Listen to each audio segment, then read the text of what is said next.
you of the legends of radio. Women in particular, my guest today is the true legend of radio. Such soothing, dulcet tones, I love that word, dulcet tones.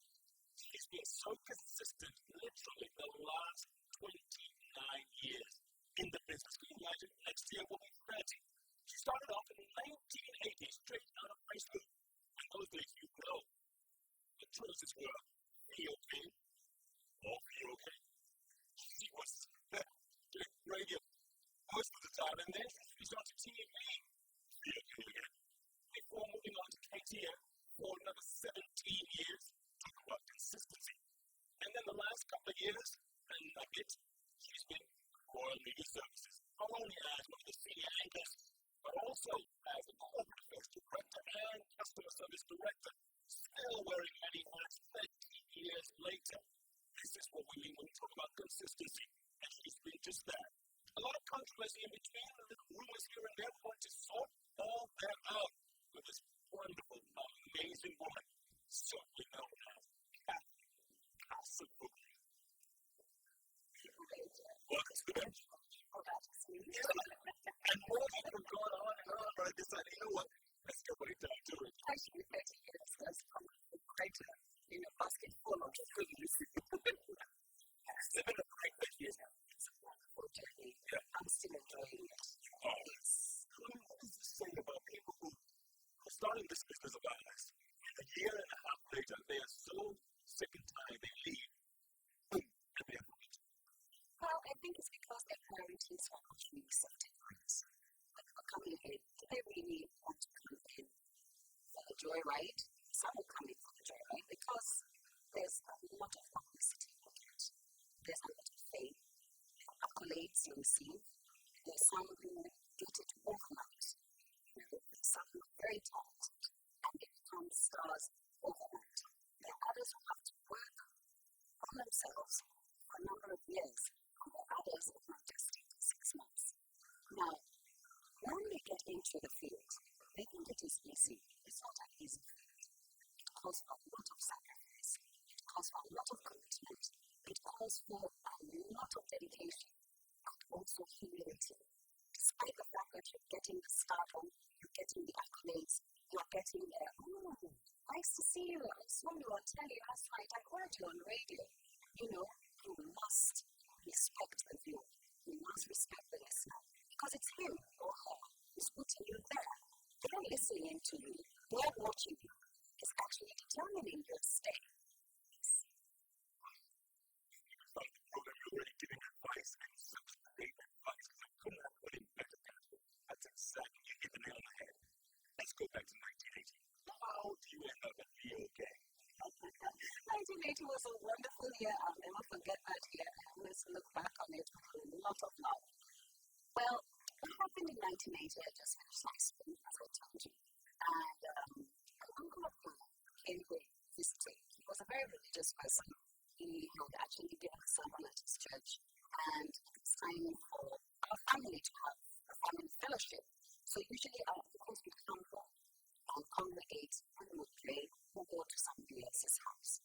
This time it was our house. I just come for church. And lunch had been served, everything was ready. But being a very spiritual, religious family, we always asked to read a verse from the Bible and then say the grace. And I read the Bible. I think I was short a few lines. I was short a few lines. Yes, it was just so, I just maybe I enjoyed listening to my voice. So, then I was asked to say the grace. I did.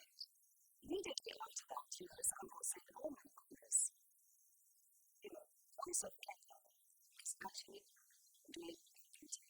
They're recruiting people.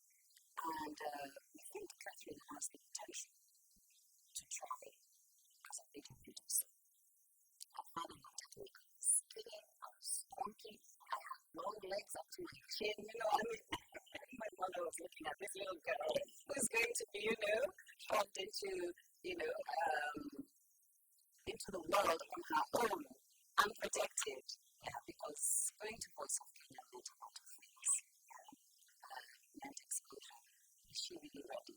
So they said, oh, fine, let's go for the interview. So I went to Rumours and I got an appointment to see Professor Kasavuli, who was the head of radio then, a veteran broadcaster. Wonderful man, powerful voice. Is he still on? I think he may still be alive. I've seen one or two of his children. But he played a pivotal role in our broadcasting years, especially radio. So I went to the station and they took me through some interviews. And among the people being interviewed are university graduates, yes, freelancers who are changing jobs in the teaching profession, who want to go into journalism, who want to go into broadcasting, who want to go into community announcing, one reason or the other.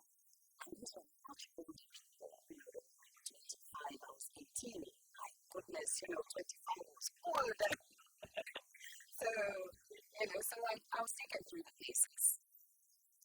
We did the first interview on Monday. We were asked to come back on Wednesday for the second interview. So when we came back on Wednesday, we started off as 10. Came back on Wednesday for 5, and we're still in the crowd. I said, oh my goodness, okay. So then we were told to come back on Friday for the final. Came back on Friday. 3. Still there. Yes. So I was taken on board. And immediately after that interview in the afternoon, I got my letter of appointment. I was employed as an artist who is a freelancer. Yes. So I would have to go through training. That is the but they told me, well, really want to know if you will enjoy working in this field. You're very young, so we are giving you leeway. We are giving you 2 to 3 years to decide. To me, it's been like a corner. When I say exactly. And some of the shows you did, Catherine, you did what? And then you sat down. I did the 7-hour show. I did the late day, which was, oh my goodness, that was a traffic stopper. Everything gone to a halt. In fact, a few friends of mine tell me now that they're old enough. They tell me, Catherine, when you were on a late date, everything stopped. At home, at the university campus, everywhere. All radios were on late date. You raised the generation. Oh, yes. Or two. No, quite a number of generations. Yes, I have. It was fun. I really enjoyed it. Yeah. I really enjoyed it tremendously. Some of the people you worked with, you worked with some legends of this business. Yes, always. I worked with Lenny Mashekwa. I worked with Robert Kare, who is the late now. I worked with John Sioko on radio. He actually used to come into the radio studio to read news. And I said, my goodness, this man has one wonderful voice. His intonation is just delicious. He was really, really, his study is very good. Yeah.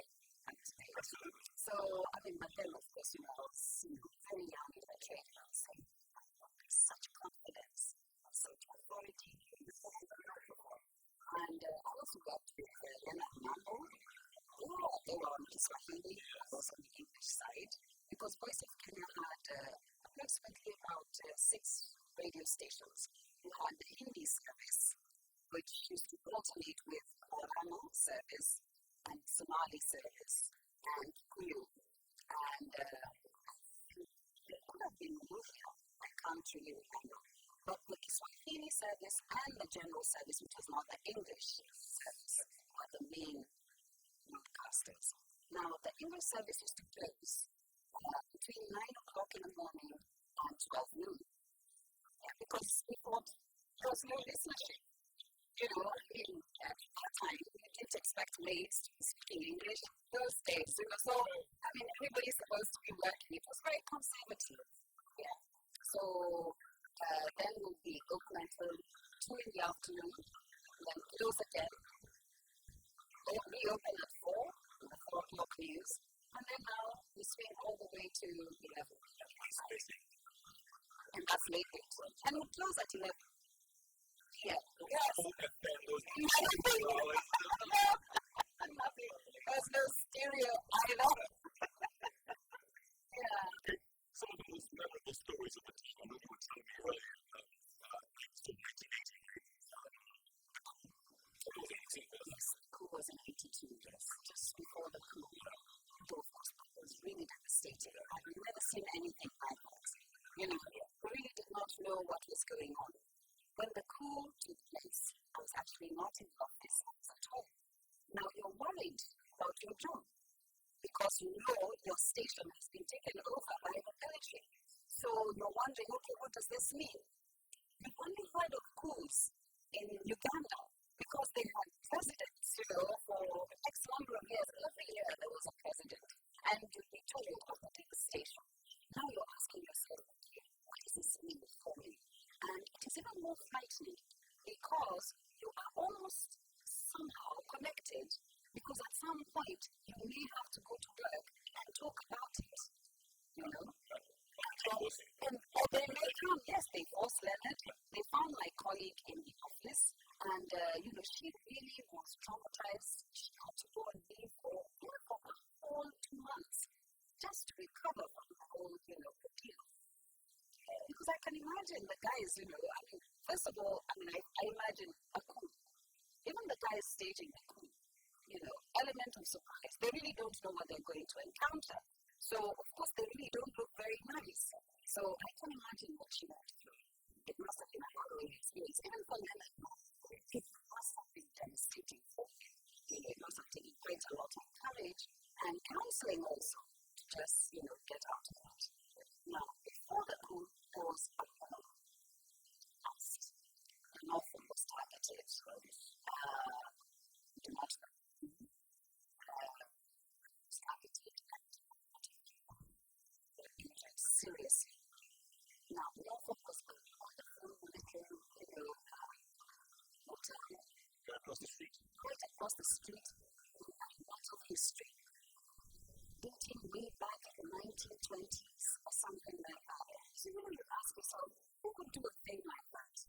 And it happened almost at 8:39 when people were just having their dinner. Yes. So you can imagine. It was scary.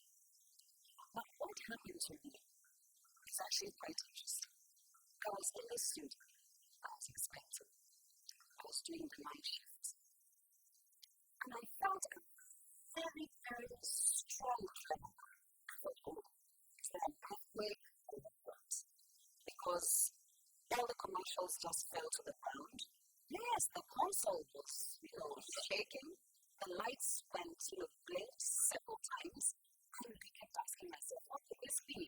So all of a sudden, it went dead. Because the studio is soundproof, so I can't hear what's going on outside. So it's like, okay, I will have to wait for word. Definitely the newsroom will bring me, an item on whatever happened. But I'm not really thinking, I'm just stuck with the earthquake. So at some point, I decided to go to the bathroom. When I got to the bathroom, that's when I realized something serious is happening. This is just not for me. Because the sink had dislodged itself from the wall and it had broken. You're talking about sinks that were built in the 60s. That was solid concrete, granite. It can't break through. It had split. I could use the bathroom and several cracks were visible in the wall. So what is happening? I looked through the window and could actually see a glow of amber. And I asked myself, either what's burning or which color is reversing? It just didn't occur to me. Kenya was just too peaceful. Such a wonderful, docile country, beautiful, hospitable people, wonderful, amazing. For something like that, it just couldn't cross my mind. So when I went back to the studio, this is now 15 minutes after the travel, and it's travel. Somebody comes in and saying that I have to pay this on bill. This being a wrong explosion out. So, injured. Do you know By the time I was eating breakfast, there was debris strewn all over Voice of Kenya. The injured were being brought into Voice of Kenya to plead room because there's a lot of mud near Norfolk.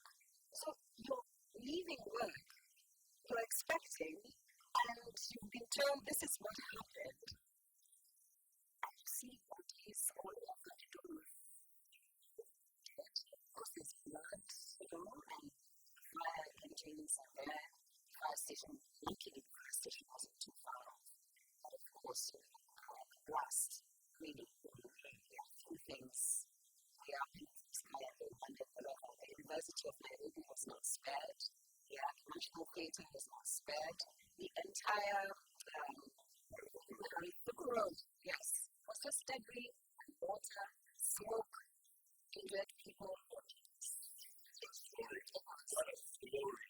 Oh, and I'm sure there are many more which I'm going to talk about after the break. And also the transition to TV. Do you enjoy that? Because this voice that is so sweet. I could listen to you all day long. It is so consistent. Since 1980, you maintained it. Okay. The legend of radio, Catherine Kasavuli, since 1980, lived through some historic times, still in the business, still consistent, but so soothing. Like I said, I could listen to her all day. That's so good. Don't even think of going away. So I have to talk us back. Catherine Kasavuli. Hit 'em.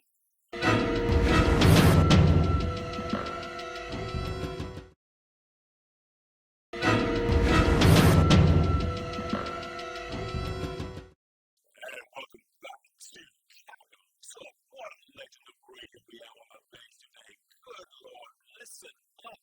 She's been in the business close to 30 years, still having fun, still consistent. Her voice hasn't changed since we were growing up. Still the same.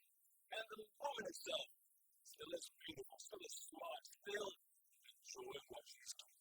Catherine Kasavuli, no doubt, started in radio, on TV, was KTN, now with Citizen TV senior anchor, so corporate affairs marketing director, something or other. She's busy. Some banks.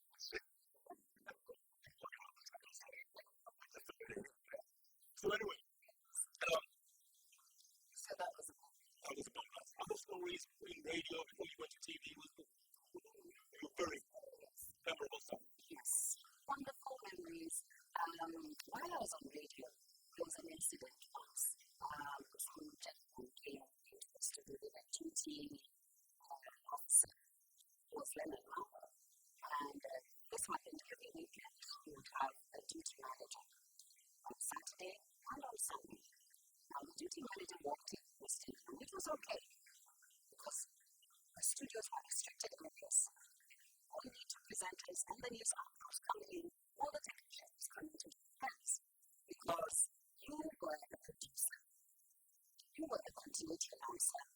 In some instances, you are also the news anchor. And you are the technical person. Doesn't have to set the programs. We're talking about X machines, huge things, real to real.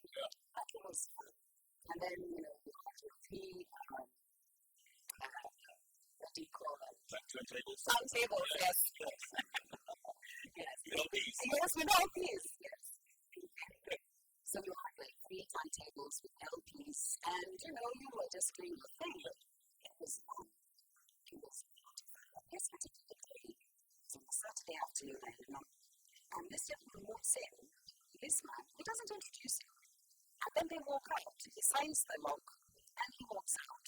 So after about an hour, this gentleman comes out unaccompanied.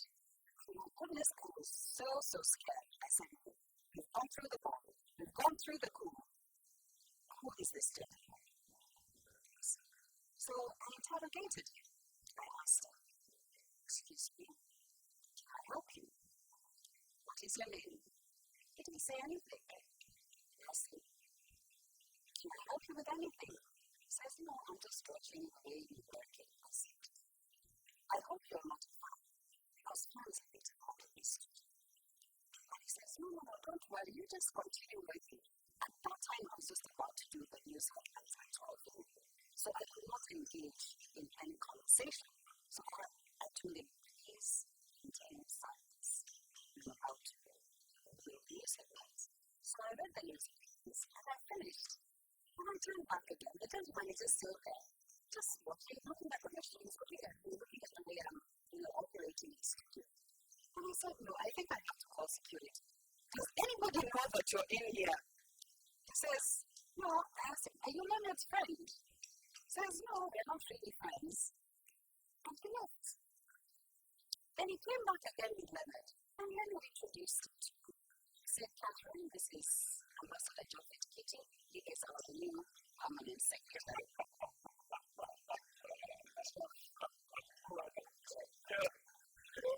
I didn't want to say that man knew. I was finished. Yeah. This girl is gone. Career's over. I was so, what do I do? I'm a freelancer. What do I do? You know? So I just said, sir, I apologize. Please tell me right now what your decision is. I couldn't even talk. He didn't say anything. He just said, how are you? I like your work. And walked off. After 2 days, I received a letter from Jogo's permanent secretary's office congratulating me on how I managed affairs in the studio. Wow. I said, my goodness, this is nice. I said, okay. I hope that's all, Yes, So, it was quite an interesting experience. Big star and everything. Under Bongo, what happened? He came into town. The story goes that he fell in love with you. I've never seen the guy. I don't even know where he saw me. I've never seen the guy. I've never met the guy.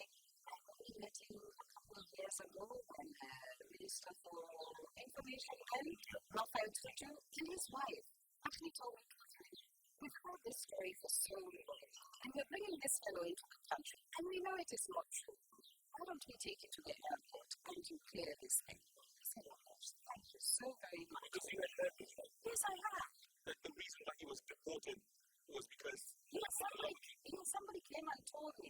And I said, my goodness, the day that guy was being deported, going through all that, I was in the newsroom. I was in the studio, reading news. I was even reading the news item that said that he is being deported from some hotel or something. Yeah. And had nothing to do with you.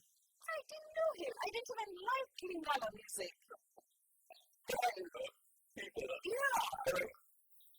So from this topic, you and that powerful politician, for many years there was that story. Out there, former president, and Catherine Kasavuli. I thought it had gone away. There's nothing. No. People made it up. Yes. I don't know for what reason. Somebody must have just cooked it up one day. Decided to go. Yeah. And for you to stay in this business, there must have been rumors like those all over the time. It must have been difficult for you to maintain that consistency. It was really challenging. I think hindsight shows I really did have the strength to go through. Yes, I had the endurance because I knew this is something I've gotten into. And I know there's a price to pay. What is the price? When you're exposed, definitely you're exposed to critics, you're exposed to people who praise you. Some of them don't even mean the praise. And for some who really praise you genuinely, there are those who will reward you for your good work. There are those who will not want to reward you for your good work. So, it's just a whole melancholy of things that is going on, and you just have to go through and say, I'm here, I know myself, I know what I can take, and I know what I cannot do. And the haters, what do you do about the haters? Because they'll always be there. The haters are there. Oh my goodness, the haters are there. But do you know something? They really create a struggle on the better. Don't hate them. Love them instead. Because without them, you would not know how to climb up the ladder of wouldn't. Yeah, because something inside you always tells you, oh, is that what they say? Not sure. You know, I mean, something inside you may not say it yourself, but something inside your spirit just tells you, look here, we can do this. You may not believe it, but you will. Oh, yes. Oh, you're always vindicated. Always. Always. Yes, amen. Yes. You enjoy the transition. It's amazing. It was a whole new ball game altogether. And oh my goodness, what it did, it brought me into a field I was not truly prepared for. I don't think anybody is ever prepared for fame. Look at Barack Obama. No, he has to go through some lessons here, maybe etiquette. Don't behave like this, Mr. President. Carry yourself this way. Don't worry about hate mail. Don't worry about people saying exactly. Okay, tiny peoples. But, it's the same. It's the same everywhere. It's only the level of stardom or level of authority and level of responsibility that you do. One thing I always know is first, with or without the female always I have to work. I always work for God. That's my policy. Always work and you work for God. He's the one who created you. He created you in his image. He gives you everything you need. So, and this gift, I didn't pay for it. I didn't go to school for it. No, it was given to me. So, he's first. And I think somehow I drew a lot of inner strength from knowing that he was the one who provides everything for me. A lot of people I can tell you that I'm sure the Carolines, the Eve DeSouza's, all these women who are radio who are listening to you. So, how does that make you feel? You're like raising a couple of generations of Kenyans, these women, owe it to you. Well, I also owe it to them. Okay, the relationship kept me there. And I thought that they're where they are.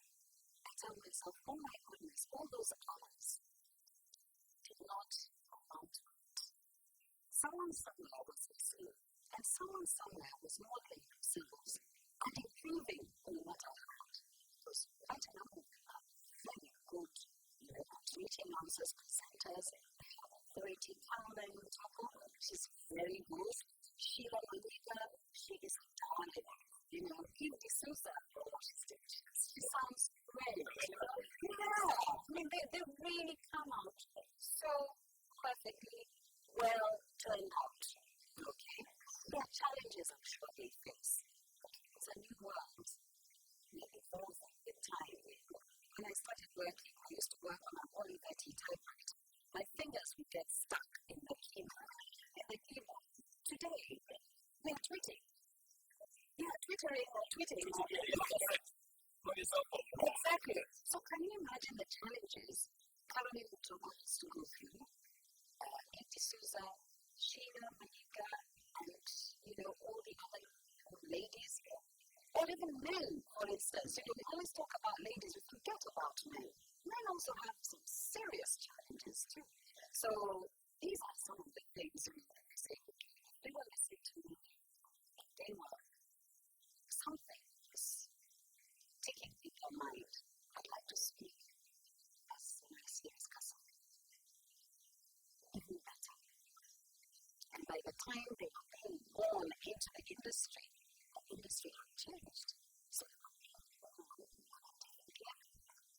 and just like they do all the way right.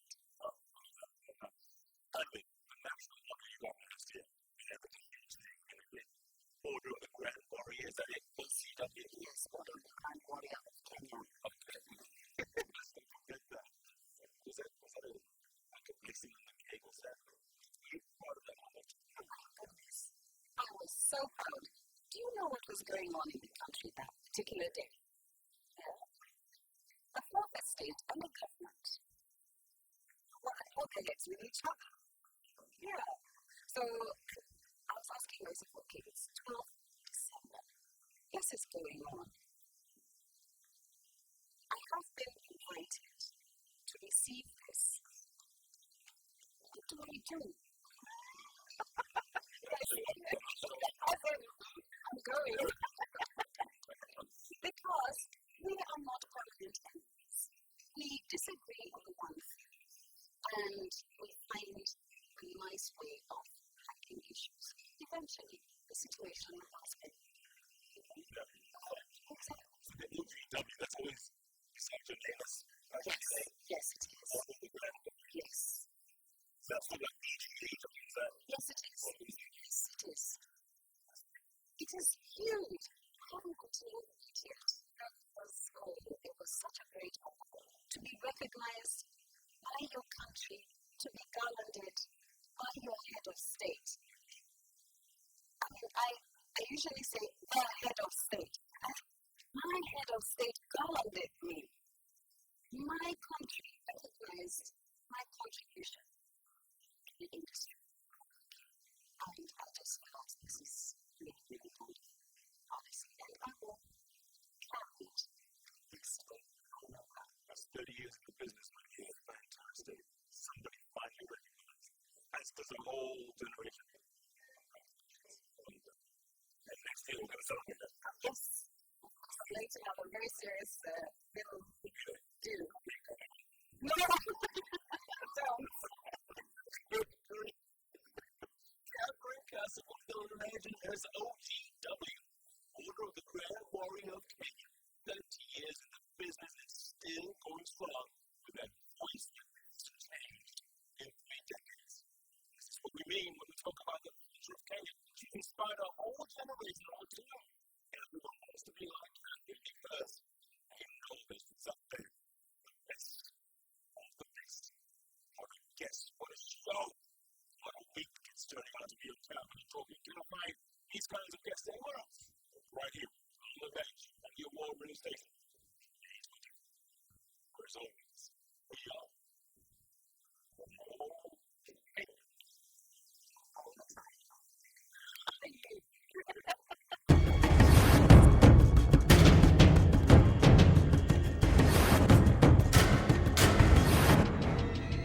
Capital Talk is recorded at the Fairview Hotel, the country hotel in town.